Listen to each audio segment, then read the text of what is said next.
ইচ্ছা করলেই বাংলার মুসলমানকে দমিয়ে রাখা যাবে না, ঠিক কিনা বলো? হিসাব নেবার পালা, এখন জবাব নেওয়ার পালা। জবাব আসবে, জবাবের বদলে আঘাতের বদলে আঘাত আসবে ইনশাআল্লাহ।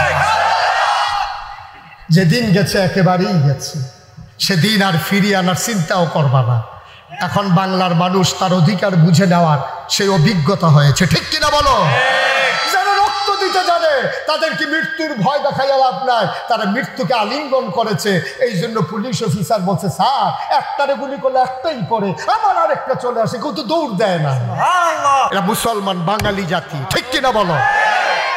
সে ঢাকা ইউনিভার্সিটির ইতিহাস জানে না। ঢাকা ইউনিভার্সিটির জমিনদাতা মুসলমান, ঢাকা ইউনিভার্সিটি তৈরি করেছে মুসলমান। আজও যারা ঢাকা ইউনিভার্সিটির সেই ভিসি প্রভিসি থেকে শুরু করে, প্রতিটি ডিপার্টমেন্টের ডিন থেকে শুরু করে একেবারে নিম্ন কর্মচারী পর্যন্ত নিম্ন শ্রেণীর সবার বেতন হয় আপনার আমার টাকায়, ঠিক কিনা বলো? আমার ওই রিক্সাওয়ালা যখন একটা বন খায়, সেখানে 15% ট্যাক্স ভ্যাট এটা সরকারের ঘরে জমা হয়। আপনি 1 কেজি আটা কিনলে একটা ভ্যাট জমা হয় সরকারের ঘরে। আপনি পেঁয়াজ কিনলে একটা টাকা জমা হয় সরকারের ঘরে। আপনি মোবাইলে প্রিপেড মিটারে বিল ঢুকালে একটা টাকা চলে যায় সরকারের ঘরে।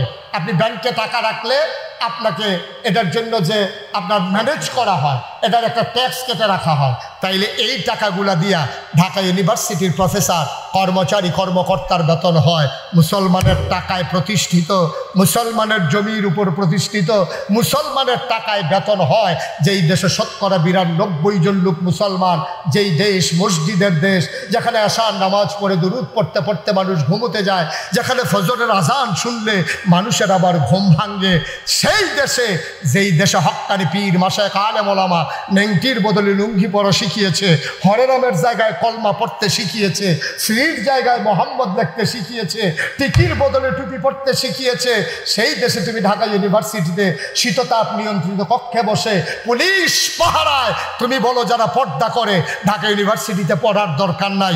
আমি বলে দিয়েছি, রাজধানীতে শীততাপ নিয়ন্ত্রিত কক্ষে বসে পুলিশ পাহারায় ইসলামের বিরোধিতা করা সহজ। পাল্লা লামতাবাদের জমিনে এসে বলো পিঠের চামড়া নিয়ে ঢাকা যাওয়া যাবে না, ঠিক কিনা বলো? তামাশা পাইছো? তোমরা বাহের বাড়ি আপনার মামুর বাড়ি না, তোমরা আব্বার বাড়ি আপনার মামুর বাড়ি। তুমি জানো মুসলমানের শিকড় 7 জমিনের নিচে, মুসলমানের ডালপালাগুলো গেছে 7 আসমানের উপরে। কচুরি পানা না যে গরু দিয়ে খাওয়াই ফেলবা, বঙ্গোপসাগরের ফেনা না যে বাতাসের সাথে মিশে যাবে।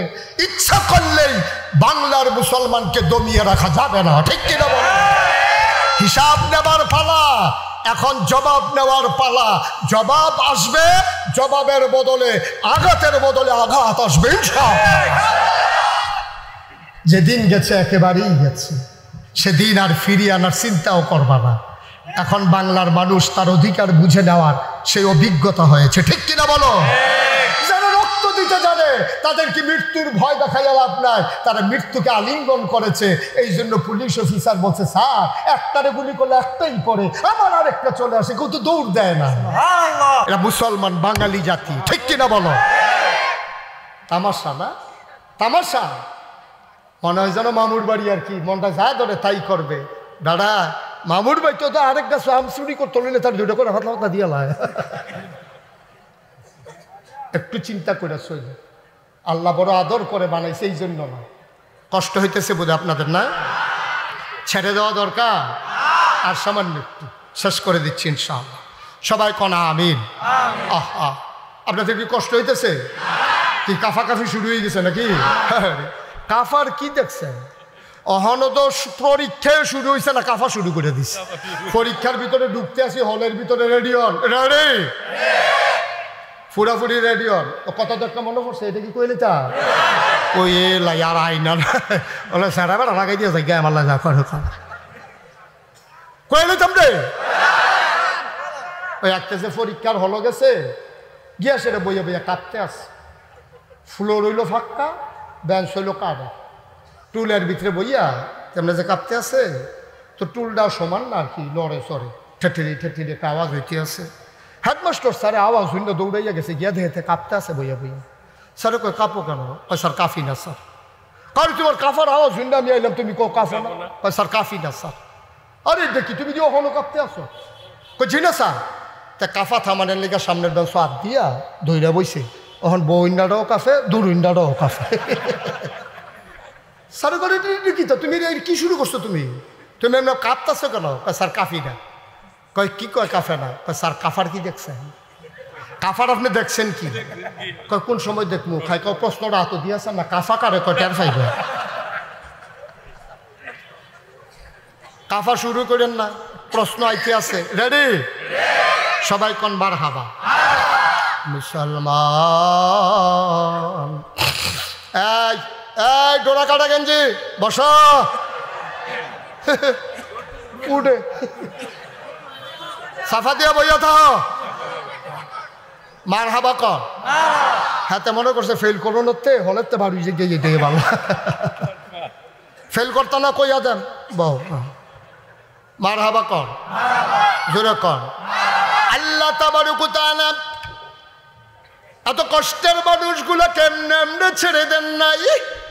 কোন পথে গেলে জান্নাত, কোন পথে গেলে জাহান্নাম, কোন পথে গেলে লাভ আর কোন পথে গেলে লোকসান, কোন পথে ভালো কোন পথে মন্দ, কোন পথে কল্যাণ কোন পথে অকল্যাণ, কোন পথে শিরক বিদআত কোন পথে তাওহীদ রিসালাত, কোন পথে কুফর আর কোন পথে ইসলাম জানানোর জন্যে আমার আল্লাহ যুগে যুগে মানুষদের মাঝ থেকে যাচাই করে বাছাই করে, করুণা করে, দয়া করে, মায়া করে।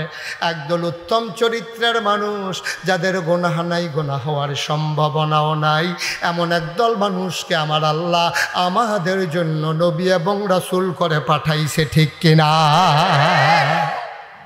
1,24,000 বলো আর 2,24,000 বলো, সব নবীদেরকে আল্লাহ একটা স্পেশাল কোয়ালিটি, অনন্য বৈশিষ্ট্য, শরীয়তের ভাষায় যাকে বলে মুআজিজা আল্লাহ দান করেছেন।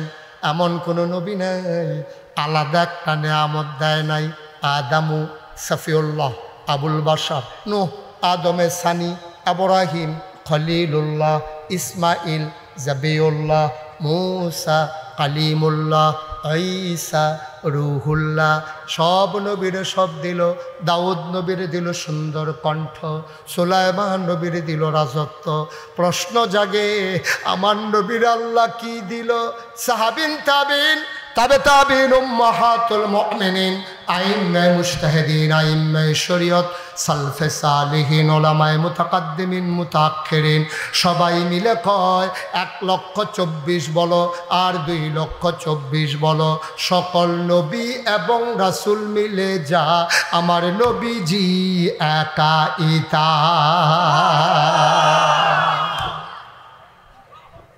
কোরআনুল কারীমে আল্লাহ কয় فبما رحمة من الله لنت لهم ولو كنت فظا غليظ القلب لانفضوا من حولك فاعف عنهم واستغفر لهم وشاورهم في الأمر فإذا عزمت فتوكل على الله إن الله يحب المتوكلين سبحان الله আল্লাহ কয় নবী গো, ও নবী আমি রহমত দিয়া আপনার মনটাকে নরম করে বানাইছি।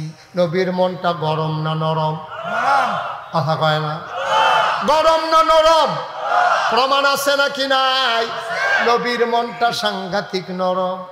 আবার আল্লাহ কয় যদি নরম না বানাইতাম, ওয়ালাউ কুনতা ফাজ্জান গালিজাল কলব, আপনার মনটারে যদি আমি শক্ত করে বানাইতাম কি হইতো জানেন? লাংফাদ্দু মিন হাউলিক, এখন যারা চতুর্পাশ দিয়া আপনারে গারাও দিয়া রাখে, মৌমাছির মতো চতুর্পাশে গুনগুন গুনগুন করে আপনার প্রশংসা করে, যারা আপনাকে ছেড়ে যায় না, মামলা হয়, হামলা হয়, নির্যাতন হয়, জেলখানায় ঢোকানো হয়, কেউ আপনারে ফেলে যায় না গো নবী। লাংফাদ্দু মিন হাউলিক, যদি আপনার মনটা শক্ত বানাইতাম তাইলে আপনি দেখতেন আপনার চতুর্পার্শ্বে সবাই যারা আছে সবাই আপনাকে একা ফেলে দূরে সরে গেছে। ঠিক কিনা? আমাদের দেশের নেতা নেত্রী যখন দেখে যে বিপদ আগুয়াই গেছে গা, নেতা নেত্রী কি বইয়া থাকে না ভাই গেছে গিয়া সারাটা জীবন কয় ফালাই না ওমা 12টার পরে বুঝছো না কি তারে কারবার কি তারে কইল কিতা করলো কিতা নাউজুবিল্লাহ কয় না দি আপনাদের কি মনোযোগ নষ্ট হয়ে গেছে? তো আমার আমি তো দেখতে পাচ্ছি আপনারা বেশি বেশি লড়াছড়া একেবারে মৌমাছির মতো খরগোশের মতো কান খাড়া করে মাছের মতো নিষ্পলক নয়নে কথাগুলো গুগ্রাসে গিলতে হবে, একটা কথাও যেন হারিয়ে না যায়। সবাই পড়ে না আমিন, জুড়ে আরো জুড়ে।